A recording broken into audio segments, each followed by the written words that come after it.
Nigeria, by extension Africa, battles a growing youthful population and with little or no meaningful engagement leaves a ticking time bomb on our hands. We are a blessed continent with great wealth, both in people and material. Our focus on ways remains driving conversations that affects us all. Topics in the news, social concerns, politics, leadership, governance, empowerment, resource management, conflict management, finance, SME sustainability, technological innovation, food security, health, education, brain drain, our well-being, citizenship, and much more. Our goal is to continuously drive these conversations, keep them burning at the table to effect a positive change, both for our nation and continent. Ways, what are you saying, has a secret ingredient that completes the conversation every single episode, and that ingredient is you. Our past conversations shaped our yesterday. To shape our tomorrow, we must keep talking. So, I want to hear you. Be a part of our live conversations Mondays through Fridays. And let's all have our say.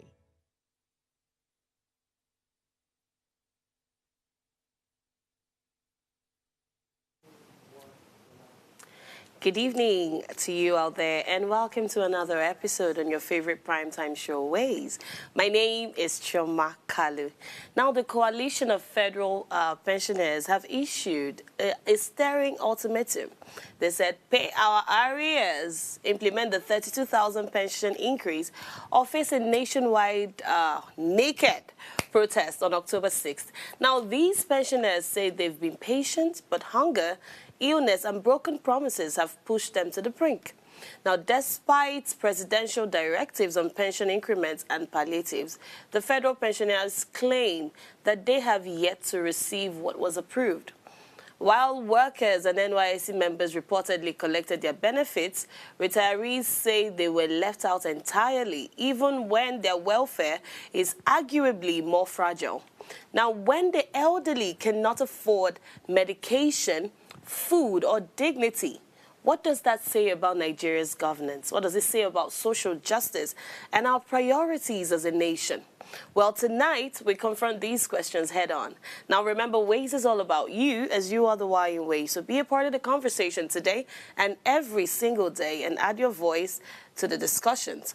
Head on now to YouTube and look for us at Official Upgrade TV.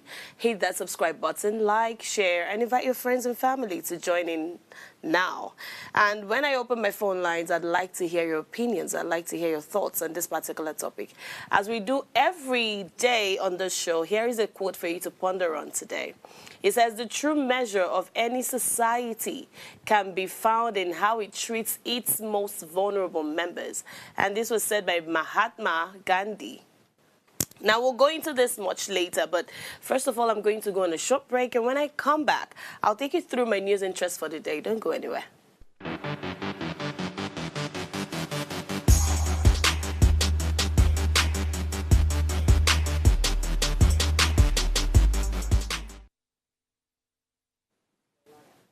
Welcome back. If you're just joining us, it's your favorite show, Ways Prime Time, and I'm right about now taking you through my news interests for the day. Now, the first I have says, this was said by the Minister of Finance, Wale Edun. He said, we've given 3 billion naira to vulnerable households. Let me take that again. We've given 330 billion naira to 8.1 million vulnerable Nigeria. Now, the body of the story says the federal government has disbursed, oh my goodness, 330 billion directly to more than 8.1 million households under its expansive social protection program to alleviate living conditions of vulnerable Nigerians. Now, the Minister of Finance and Coordinating Minister of the Economy, Wale Edun, at a news conference yesterday in Abuja, presented a progress report on the social safety program designed to cushion the effect of macroeconomic challenges on poor Nigerians. He said the program, designed to make payments of 75,000 naira to each household in 3 tranches of 25,000 naira, had reached 8.11 million households, 54% of the program's target of 15 million households. Now, he said the program would now be institutionalized and captured in the annual budget in order to ensure continuity, transparency, and accountability in government support to the most vulnerable Nigerians. He added that in line with the government's commitment to transparency and beneficial effect, cash is not being handed to the beneficiaries, but rather transfers are being made to the benefiting households using their bank verification number, what we call the BVN, and their national identification number, NIN. This story cracked me up when I saw it. I think it's still very funny.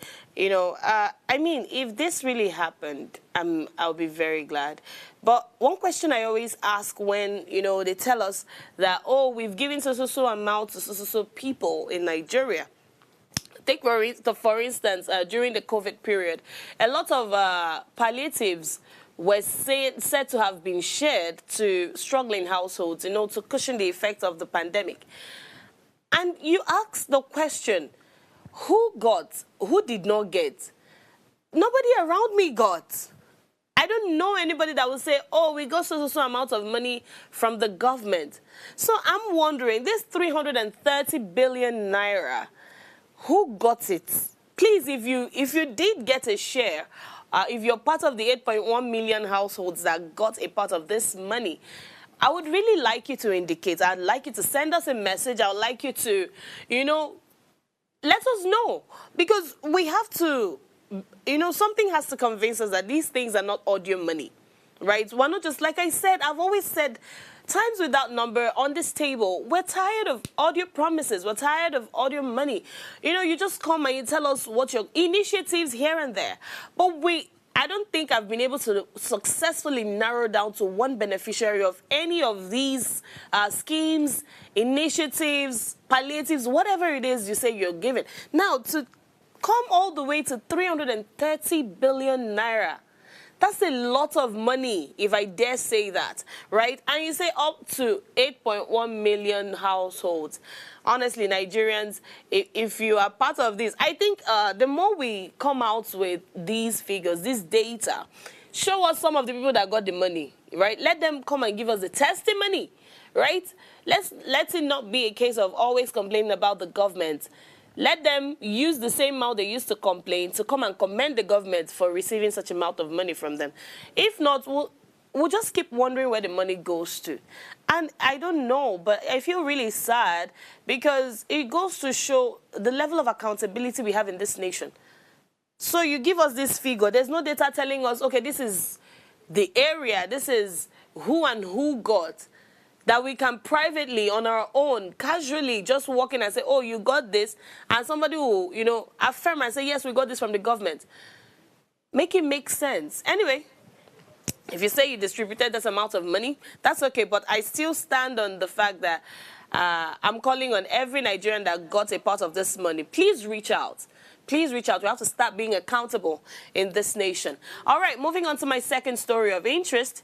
It says over 60% of candidates passed 2025 SSCE with 5 credits and above. Now, the National Examination Council, what we call NECO, has released the 2025 Senior School Certificate Examination internal results, with 60.26% of candidates obtaining at least 5 credits, including mathematics and English.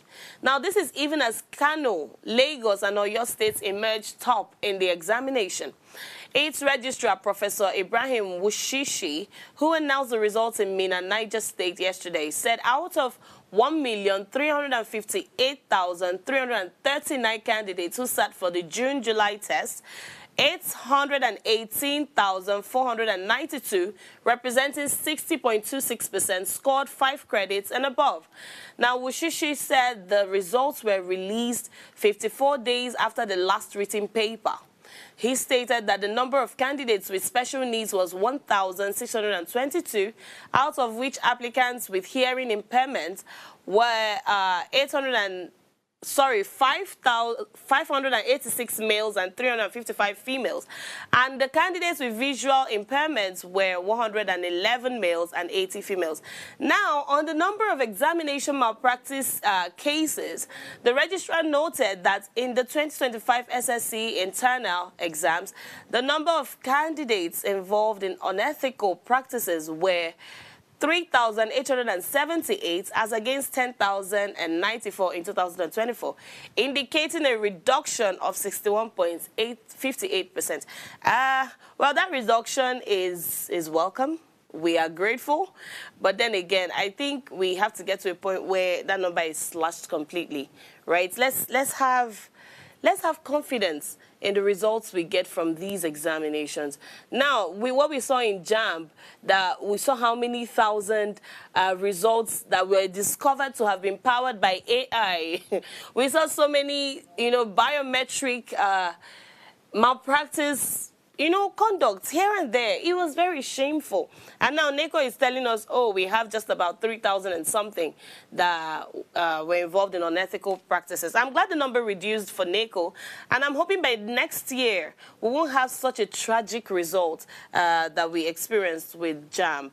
Anyway, to my final story of interest. Peter Obi says, Rivers emergency is a misstep that should not have happened. Now, the 2023 presidential candidate of the Labour Party, Mr. Peter Obi, has described the 6-month emergency rule imposed on Rivers State by President Bola Tinubu as a misstep which should not have happened.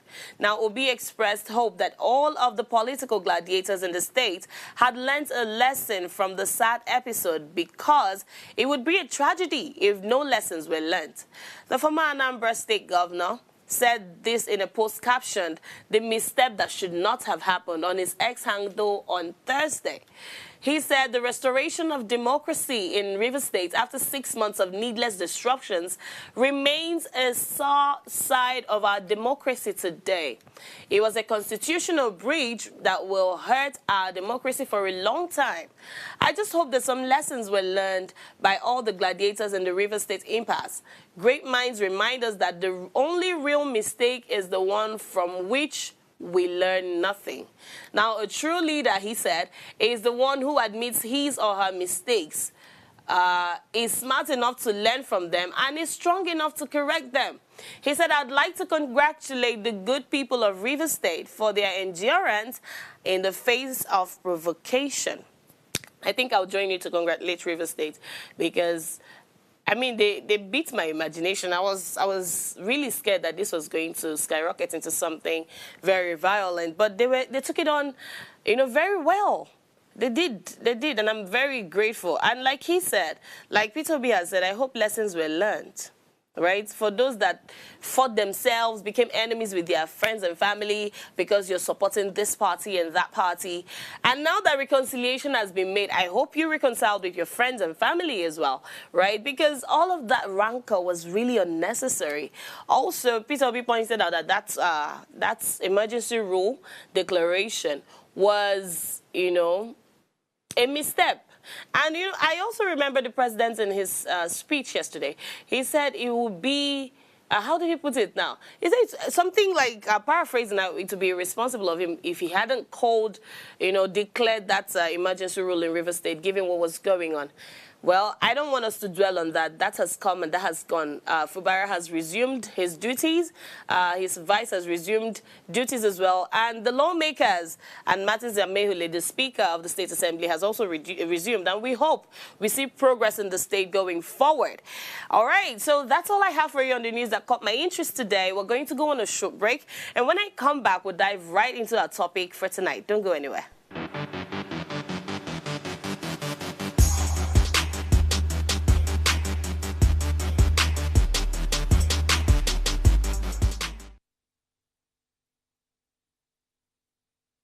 Tell us you're a Nigerian without saying a word. Energy security is one of the most pressing issues for many developing countries like Nigeria. And if there's going to be any meaningful progress, addressing our energy issues is non-negotiable. I need to see light for my house. Make them do something. Band A is expensive. I literally have to turn off all my appliances just to reduce costs. We need light. Introducing the Energy Outlook, your go-to show for everything energy. Every week, we'll bring you the latest insights, innovation, and in-depth analysis of Nigeria's energy sector. From policy discussions to regulatory insights, we will analyze the key decisions influencing growth and sustainability in the energy sector. We'll bring you the human stories behind the headlines, giving you a personal perspective on the broader energy challenges. Join me every Friday at 6 p.m. for the Energy Outlook, your guide to the future of energy, where energy means business.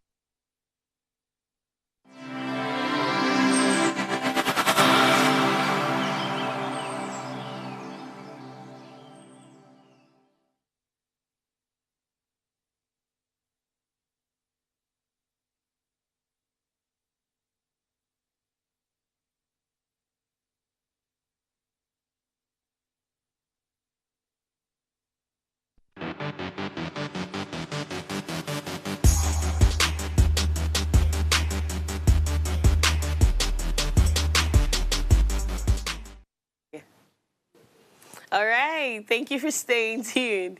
And if you're just joining us tonight, our conversation is centered on the pension crisis.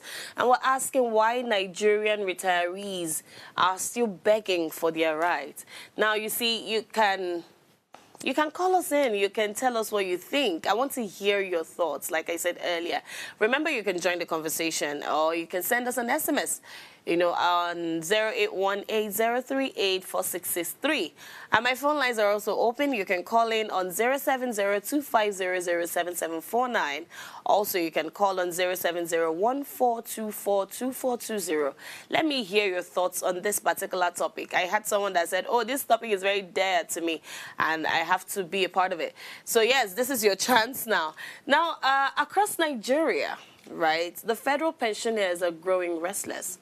They say promises have been made, directives have been issued, yet their pockets remain empty.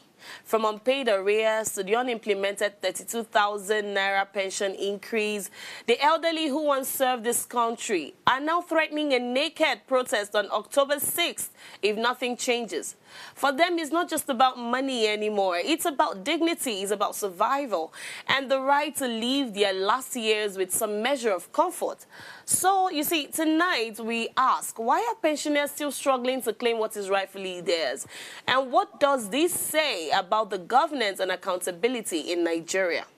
Anyway, to help us unpack all of these questions, I'm now joined by Mohammed Abdullahi, a public affairs analyst, and Comrade Mark Adebayo, a human rights activist and the national spokesperson of the Coalition of United Political Parties, the CUPP. And finally, I'm joined by Simeon Na. I'm so happy I have Simeon and Na back here again. It's good to see you, gentlemen. Thank you for joining me this evening. Good evening. Yes. And good evening, viewers. Thank Good you so evening, much. viewers. Thank you. All right, so let's dive into it quickly, right? My heart goes out to these pensioners and all of the concerns they've listed out. And it's so sad that right now we're still talking about this pension issue. It's just been lingering for so long. So I think I want to go to you, Mr. Mark Adebayo, first. Can you tell us what do you think about what is going on? Who is to blame? Who is to blame right now? Is it the president? Is it the National Assembly? Is it the Finance Office? Who exactly should be blamed for all of this happening to pensioners? The whole responsibility lies on the federal government of Nigeria and the state governments too, and the various institutions that have been charged with the responsibilities to ensure that pensions are paid. You know, these people, the people in government, don't really believe that they are presiding over human beings. They behave as if they are presiding over animals. And that is why people who have invested their energy, the energy of their youth, their intelligence, their education, their training to support the development of the country. And when they retire, they are treated as like trash. I remember very well that a former governor of Ogun State, when pensioners were agitating for the payment, for the backlog of pension arrears that have not been paid, he said he has not even paid the living, not to talk of the dead. Imagine. Thank God he lost his second term. I think that one of the statements, one of the things that made him lose that second term was because of that reckless statement. The way the people, the ruling clique in this country, the way they govern as if they are governing animals, as if they are governing beasts, as if Nigeria is one big animal farm that, we have a lot of the manor who are just doing as they like. That is why we have been advocating for a new direction in this country. Somebody said they have 300 billion or so to 8.1 million homes. Yeah. The major preoccupation of the Nigerian government from independence is just lie. That was why one minister came out and started begging Nigerians to stop calling him a liar, because his grandson is saying that you are grandpa, are they calling you a liar? Because this is actual lies. You said you are asking people who have. I saw you are appealing to people who have benefited from this 300 billion to come forward. There's nothing got to anybody. Probably they share it among themselves, their families, their cronies. It is possible, but no 8.1 million homes in this country got anything. By the time a good government, a true government should come to power and they begin to interrogate and investigate and begin to audit the accounts of this government, they will tell us we are the 300 billion and which 8 points in a country that does not have database for citizens, for homes, for families, for anything. Bad data, dead data, we don't have anything. The NIMSI charade that they are doing doesn't even have any effect. Kidnappers are still collecting, they're still calling with a so-called registered things to collect ransom and the rest of that. So the pension issue, the pension problem, the pension challenge started long ago from flag independence to date. Yeah. Since I was in secondary school some 30-something years ago, we have been hearing, we have been reading the papers, while pensioners on queue were dying, collapsing and dying on queue, because there is no institutional framework to take good care of pensioners, of retirees who have invested their youth, their energy for this country. But when the president is about leaving office and the governors are about leaving office, they will now arrange bogus pensions for themselves, and sometimes they even take the pension before they leave office. It's as bad as that. So the Nigerian worker continues to suffer, the pensioner continues to suffer, the salary, the salaries people are taking cannot take them home. That is the situation. The blame strictly lies with the federal and the state government. All right. Nothing, no more, no less. Okay, I hear you, Mr. Mark. Let me come to you, Professor Simeon, right? I want to find out, what does this say about the Nigerian governance? That the people that has, worked, they use the most of their youth to invest in this nation.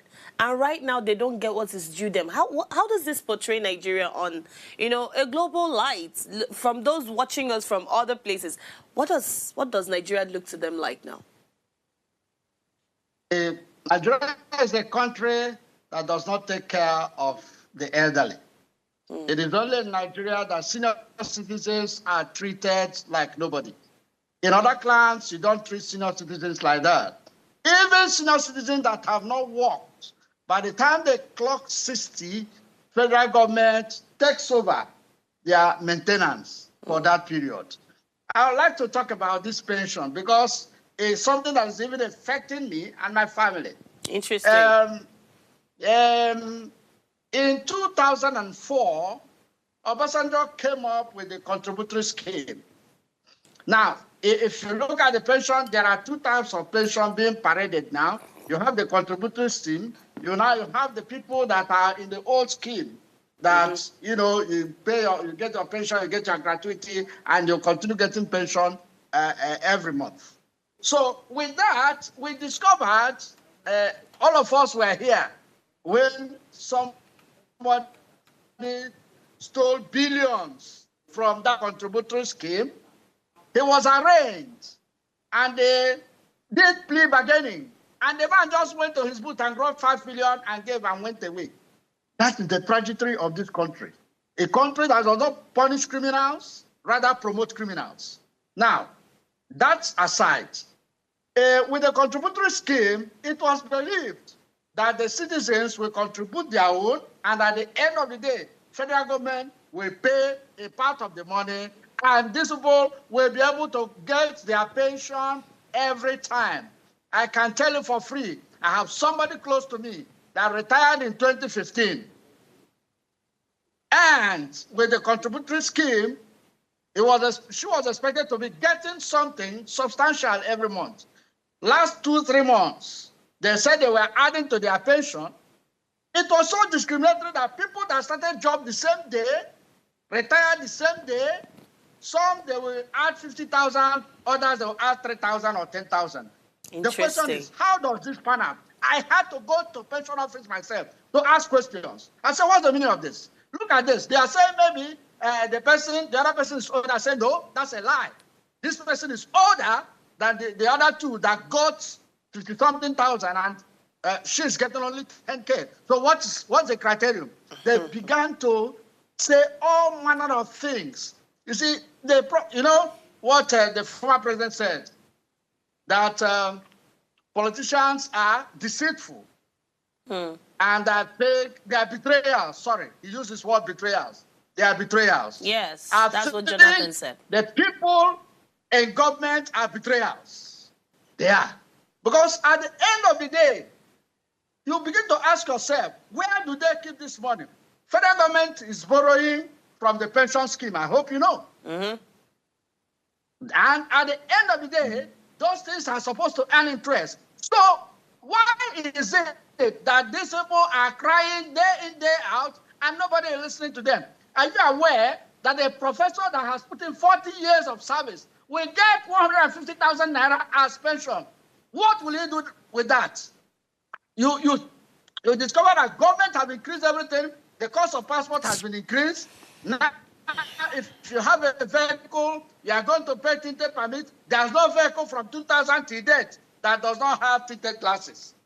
That is how they are being manufactured. You are now forcing Nigerians to pay for a vehicle they bought and paid duty. You are now asking them to pay for tinted glasses. And we were interrogating that. I personally asked the IGP on his official handle. I said, why are we paying for this thing when we paid earlier and we got receipt, but we're not given? It was cancelled. Now you're coming up with it again, and there was no response. But on TV, they were saying it is not a new generation. The question is, if it's just to catch, people that are using it for kidnapping and what have you, it should have been a one-off thing. Like my colleague there said, don't we have data again? All these data they are collecting day in, day out. What are they using it for? They are just suffering the citizens of this country. Anyway, can you imagine somebody in his 70s and 80s would not be there? That is preposterous. It is not acceptable. Like they said, if they want to go on strike in October, I think it's a welcome development. Maybe that will move some of them. I think they should have old parents at home. When they see old parents naked protesting, maybe that will move them to do something. I think it is the shenanigans of government is coming to crescendo, that people will no longer accept that.